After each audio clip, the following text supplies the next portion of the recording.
Welcome to Tweety Voice, the world's first audio radio vocalizer. Social media tweets, posts, daily news, and stories. Today is June 26, 2021. It is 1:57 a.m. Here's our first story. I think I might be ugly. Most viewed stories, thecut.com. I think I might be ugly by Brammer, June 25th, 2021. So I don't know if I'm a narcissist, have extreme vision problems, or my mirror is haunted by a Lovecraftian entity warping my sense of reality, but I think I look good. Thing is, I don't think anyone else shares that view. I know this is typically the opposite problem for people who live with dysmorphia. They view themselves as being hideous despite being breathtakingly gorgeous. For me, though, I often feel genuine love for the person I see in the mirror. I feel enamored when I see flattering photos of myself. I love myself. Well, I do until I'm reminded I'm wrong for doing so. If I were to describe my appearance, I'd say I check most of the boxes of what could be considered conventionally decent looking. Not hot enough to have a recurring role in Riverdale, but still cute enough to be murdered as part of the Beast storyline. I'm happy with my weight and wear clothes that I think suit me and have average above tattoos and a perky ass. People don't tell me I'm ugly, but they don't tell me I'm beautiful either. And when you're beautiful, people tell you you're beautiful. It's pretty clear my confidence isn't terrible. I'm normally the first to message guys who are likely out of my league because I don't want to write myself off. Sometimes it works. I've hooked up with absolute 10 out of 10s, which grants me some temporary pride and validation until I soon discover they just hook up with anyone simply because they can, not because I'm special. I know it's wrong to need validation from others. My self-love should be enough, but it's just not. I find myself deleting pictures of me on my phone instead of posting them because I know they're just gonna flop. I give up styling my hair when getting ready because I know no one cares. I don't say nice things about myself because I probably sound delusional in doing so. I think I'm good looking, I truly do, but how can everyone else be wrong? Being desired isn't everything, but being undesirable is a life sentence of nothingness. Sincerely, Undercover Ugly. Hi there, Undercover. Yes, if self-love manifests in a studio apartment but no one is around to hear it, does it make a sound? I'm interested in this question because I too identify as an undercover ugly.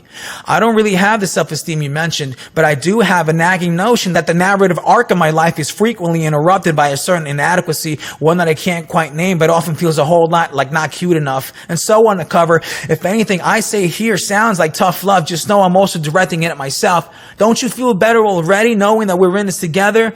No, well, too bad, because much like my failed dates at various Brooklyn bars with 4.3 stars on Google, you're stuck with me for at least another few minutes. I'll start by asking what perks you think you hot people. I'll start by asking what perks you think hot people are enjoying that you are not. Per your letter, you say you feel good about yourself, you dress well, and you hook up with people you find attractive. I'll have to consult Maslow's hierarchy of needs, but my gut reaction is you're doing pretty good. I too wish more strangers would remark on my beauty upon first laying eyes on me, but there's simply no accounting for taste. Either way, let us for a moment be a little ridiculous and entertain our sneaking suspicions. Undercover, yes, you and I were ugly. We fall outside the conventional beauty standards set by society.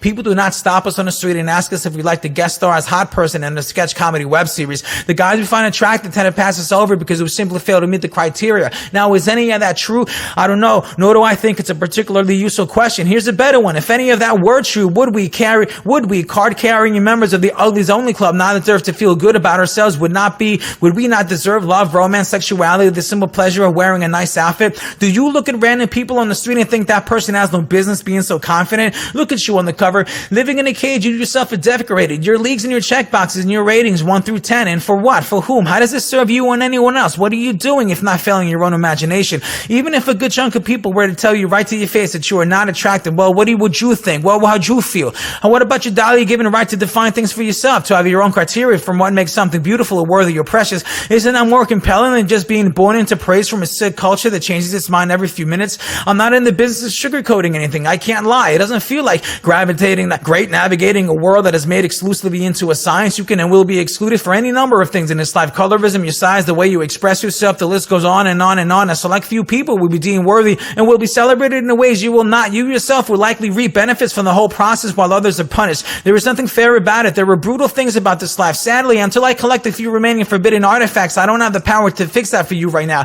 But concurrent to this harsh reality is another and not insignificant truth. To a certain degree, free. We have the power to name ourselves, to determine what we make of the hand we've been dealt. When I feel ugly on the cover, it's exactly that. A feeling, a story, a way of seeing myself, a method of moving clunkily through a world that doesn't want me. That's real. That's unpleasant. That's a place, and I'm a regular. In life, though, we visit many places. I've also felt desirable. I felt capable of giving and receiving pleasure, of being enchanting, of holding a secret gravity at the center of my existence. One that draws others in quite effortlessly, and why wouldn't it? The fact that I can't pitch my tent here in this place where I feel good is unfortunate, but movement is inevitable. We either learn or go, or we suffer as we're dragged. And short on the cover, human life is largely hallucinated. There is no gotcha here. You are not secretly ugly. Sure, when you're rejected, or when no one retweets your selfie, or when no one retweets your selfie, and when you're just in a funk, ugliness can feel a lot more like the truth, but it isn't. Or if it is, then it's a temporary one. You aren't more or less deserving of anything based on your looks, nor is anyone else out there doing their best piloting a body. The most important thing is how you feel. If you feel hot, you're hot. So my best advice is just to be hot. Thank you. Please buy my book, Con Mucho Amor, Papi. Originally designed, originally published on May 24, 2021. The Cut.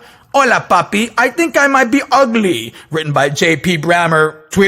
Tweety, June 26, 2021. 2:12 a.m.